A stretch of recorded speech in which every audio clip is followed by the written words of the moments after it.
Hello everyone, আসসালামু আলাইকুম। সকালে ঘুম থেকে উঠেই বাইরে ব্যাকয়ার্ড দেখতে চলে এলাম। এ কী অবস্থা দেখো তোমরা, স্নোতে সয়লাব হয়ে গিয়েছে। আমাদের এই উইকেন্ডে প্রায় 40 সেন্টিমিটার পর্যন্ত স্নো পড়বে। আমার তো মনে হয় বাইরে যেসব গাড়ি আছে সব গাড়িও স্নোতে একদম ঢেকে যাবে, দেখাই যাবে না।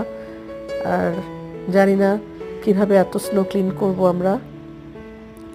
আর স্নো স্টর্মও হচ্ছে, আমাদেরকে সবাইকে বাইরে যেতে মানা করেছে। প্রয়োজন না পড়লে বাইরে না যাওয়াই ভালো। এখন আমার কাছে মনে হচ্ছে আমরা টোটালি গৃহবন্দী হয়ে আছি। কি অবস্থা! আমার মনে হয় এই উইন্টারে এবার আজকে বেশি, সব থেকে বেশি স্নো পড়ছে।